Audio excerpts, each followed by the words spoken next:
तो दोस्तों एक लड़की को एक नदी के किनारे एक कब्र दिखाई देती है और उस लड़की को मतलब अजीब लगता है। मतलब वो लड़की वहाँ मतलब नदी के किनारे डेली जाती थी। वो घास छीलने के लिए, अपने जानवरों के चारा लाने के लिए वो डेली जाती थी दोस्तों। तो उसे उस दिन नदी के किनारे कुछ अजीब दिखाई दिया, जो कि कब्र एक मतलब नया-नया कब्र, मतलब किसी को दफनाया गया था या उसमें मतलब उसको गाड़ा गया था। तो उस लड़की को अजीब लगता कि ये मतलब मैं कल यहाँ घास छीलने आई थी तो यहाँ मुझे कुछ नहीं दिखाई दिया था। आज ये नया यहाँ क्या हो गया कि मतलब यहाँ कब्र गाड़ दिया गया है, मतलब कब्र खोद कर यहाँ किसी को दफना दिया गया है। तो लड़की बहुत सोच में पड़ जाती है, लेकिन वो थोड़ा बहुत शरारती थी, मतलब वो मतलब हिम्मती लड़की, मतलब एक तरीके से आप दोस्तों समझ सकते हैं कि वो साहसी और हिम्मती लड़की थी। तो वो मतलब एक दिन देखी तो उसे मतलब अपने मन में सोची विचारी 1-2 मिनट, उसके बाद वो उस बात को अनदेखा कर दी। वो अपना मतलब जो जानवरों के लिए घास छीलने गई थी, वो अपना घास वहाँ से छील कर वहाँ से चली गई।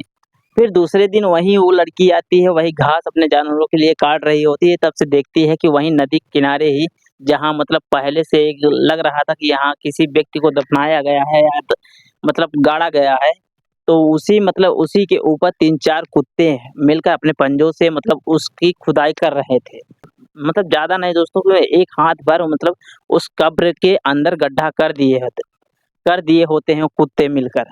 फिर वो लड़की को मन में आता है कि ये क्या हो सकता है। वो इतना साहसी थी ना दोस्तों, कि मतलब वो कुत्तों के देख कर फिर अपने मन में सोचने लगी कि इसमें क्या हो सकता है कि ये मतलब कुत्ते इसी के पीछे पड़े हैं। मतलब कि हाँ, इसमें क्या है कि मतलब ये गड्ढा खोद रहे हैं। और मतलब काफ़ी सोच में पड़ गई, फिर सोच विचार करने के बाद वो लड़की उस कब्र को खुद खोदने लगी। खोदते-खोदते उसको 4-5 फीट नीचे गड्ढे में उसको एक लाश मिली दोस्तों। लाश मैं आपको बता देता हूँ ना, एक इस कहानी को मतलब आप सुनोगे तंग आ जाओगे दोस्तों, आप घबरा जाओगे दोस्तों कि हाँ, ये कैसे हो सकता है दोस्तों। अगर आप लोग हमारे चैनल पे नए हो तो चैनल ज़रूर सब्सक्राइब कर दीजिए दोस्तों।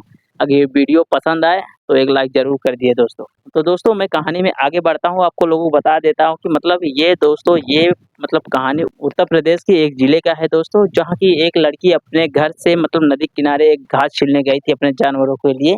वहाँ उसको एक कब्र दिखाई देता है, उसके बाद वो पहले दिन देखती है तो उसके बाद दूसरे दिन भी देखती है कुछ कुत्ते मिलकर उस कब्र को खोद रहे हैं। तो वो लड़की अपने मन में मतलब विचार बनाती है कि इस कब्र के अंदर हो क्या सकता है। तो मतलब वो इतनी साहसी, वो इतनी हिम्मती थी ना दोस्तों, वो मतलब खुद मतलब अपने ये जो मन की शंका थी या मन में उसके बार-बार ख़्याल आ रहे थे, उसको दूर करने के लिए वो सोच ठान ली कि मैं इस गड्ढे को मैं खोदूँगा, क्योंकि कुत्ते वहाँ तक तो पहुँच नहीं पाएँगे, खोद नहीं पाएँगे। मैं इस गड्ढे को मैं खोदती हूँ और देखती हूँ, क्या इसमें दफ़नाया गया है, क्या चीज़ है। तो दोस्तों वो मतलब काफ़ी मेहनत करने लगी, जो उसके हाथ में घास छीलने वाला वो एक होता है ना, खुरपी-वुरपी जो बोलते हैं, वो खुरपी ली थी, उसी के माध्यम से धीरे-धीरे करके वहाँ से बालू-मिट्टी जो भी थे, वो धीरे-धीरे के हटाते गई दोस्तों।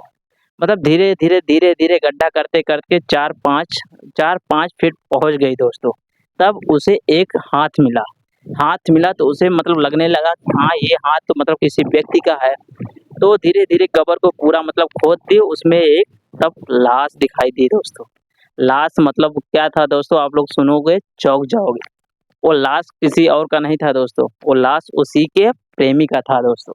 मतलब जो लड़की वहाँ घास छीलने गई थी या मतलब जानवरों के लिए चारा काटने गई थी, उस मतलब गड्ढा खोद कर देखी तो वो लाश उसी के प्रेमी का निकला दोस्तों। वो देख कर दंग हो जाती है, फिर वो देख के वहीं बिखरने लगती है, रोने लगती है, फिर भी अपना हिम्मत बनाती है, वहाँ छोड़ के वहाँ से तुरंत भागती है। आके अपने घर वालों को तो नहीं बताती है, क्योंकि घर में उसके उसी लड़के की वजह से विवाद थी, वो डायरेक्ट पुलिस स्टेशन जाती है। पुलिस स्टेशन जाकर वो कंप्लेन करती है, सब पुलिस कर्मी लोग जो रहते हैं, सब लोग वहाँ आके इकट्ठा होते हैं और उस लाश को बरामद करते हैं, उसका पोस्टमार्टम कराते हैं दोस्तों, और फिर पूछताछ किया जाता है दोस्तों। तो दोस्तों मतलब वो मतलब क्या हुआ था ना दोस्तों, बता देता हूँ ना दोस्तों। मतलब उस लड़का का चक्कर, मतलब ये लड़की जो घास छीलने जाती थी उसी से चल रहा था। मतलब उसका अफ़ेयर उस लड़की से चल रहा था दोस्तों, काफ़ी दिनों से चल रहा था। लेकिन लड़के के घर वालों को पहले से मालूम था कि हमारा बेटा ऐसा-ऐसा करता है उस लड़की से। लेकिन लड़की के घर पर किसी को नहीं मालूम था दोस्तों। वो नहीं जानते थे कि हमारी बेटी ऐसा-ऐसा कर रही है इतने सालों से। जब उसके घर वालों को पता चलता है ना दोस्तों कि हमारी बेटी ऐसा कर रही है, तो उनके घर वाले प्लान बनाते हैं कि क्यों ना ऐसा किया जाए कि मतलब वो ये रास्ते से इस लड़के को हटा दिया जाए और हमारा इज्जत भी बच जाए, हमारी बेटी का कहीं न कहीं हमारी बेटी का शादी तो हो ही जाएगा।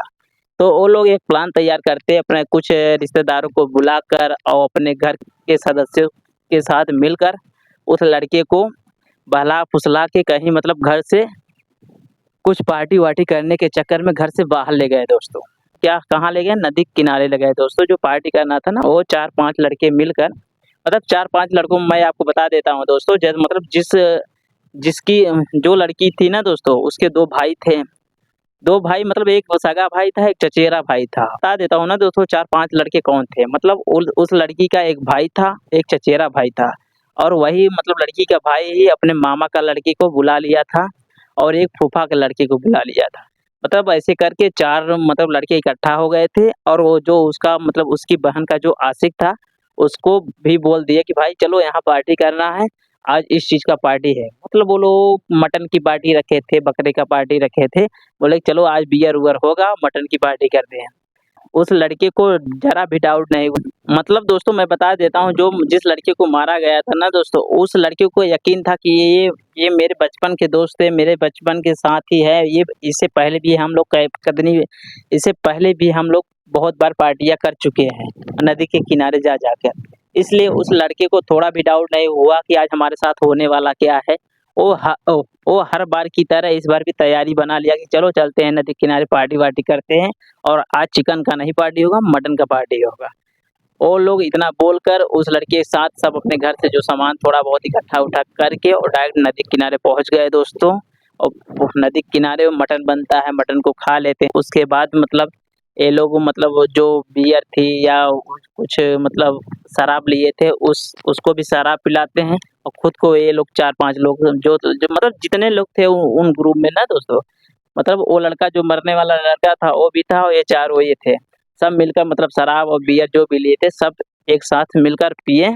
उसके बाद थोड़ा बहुत नशा हुआ, तो ये लोग मतलब अपने असली उस रूप में आ गए दोस्तों। मतलब ये लोगों का प्लानिंग तो पहले से था कि हाँ, इसको मारना ही, इसको ख़त्म ही करना है, क्योंकि ऐसे हमारे परिवार में ये गलत कर रहा है। तो ये लोग क्या किए दोस्तों जब उसको थोड़ा बहुत नशा आने लगी ना, तो ये मतलब इसका जो सगा भाई था लड़की का, वो तुरंत गाल में उसके तमाचा मारा। तमाचा मारा उसके बाद क्या हुआ वो भी बहस करने लगा मतलब जो मार खाने वाला लड़का था, वो बहस करने लगा कि यार तू मेरा दोस्त हो के क्यों तमाचा मार रहा है? तो उसके बाद उसके जो रिलेशन वाला जो लड़का था, उसके मामा का लड़का था, वो भी एक लात मारा। उसके बाद वो भी लड़का गुस्सा आ गया कि वो मतलब लड़ गया इन दोनों से कि यार तू लोग ऐसा क्यों कर रहा है हमसे? क्यों मतलब हमें मार रहा है? क्यों मार-पीट रहा है? और तुरंत इन दोनों से लड़ जाता है दोस्तों। जब लड़ जाता है तो सब वो चारों मतलब पहले से उन लोगों की प्लानिंग रहती है कि हाँ, इसको मारना ही है, इसको ख़त्म ही करना है। तो वो चारों ने मिलकर इसको मारना लगते हैं। कोई लात से कोई हाथ से, पैर से मतलब जो जिस मतलब तरीके से मार सकता था, उस लड़के को मारे दोस्तों। और इतना मारे कि वो लड़का लास्ट में मर ही जाता है। लास्ट में मर जाता है तो उस मतलब लाश को वही वो लोग मतलब प्लान तो पहले बनाए थे कि हाँ, इसको मारना है और मार के कहीं दफनाना है दोस्तों। तो मतलब मार कर वहीं नदी के किनारे वो लोग दफना देते हैं। तो दोस्तों मतलब धीरे-धीरे ये खुलासा हो जाता है मतलब पुलिस छानबीन करती है, सब ये चारों पकड़ में आ जाते हैं। लड़की बयान कर देती है तो ये चारों को मतलब जेल हो जाती है दोस्तों। उसके बाद लड़की का आशिक तो खत्म ही हो चुका था, फिर भी लड़की को मतलब एक मतलब गवाह के तौर पे रख लिया जाता है। उसी के माध्यम से पूरी कार्रवाई की जाती है दोस्तों और उन चारों को सज़ा हो जाती है दोस्तों। तो दोस्तों इस कहानी को मैं इसलिए बता रहा हूँ दोस्तों कि आप लोगों को मतलब सजेस्ट करने के लिए बताता हूँ दोस्तों क्योंकि मैं इस कहानी के माध्यम से किसी के दिल को ठेस नहीं पहुँचाना चाहता हूँ दोस्तों।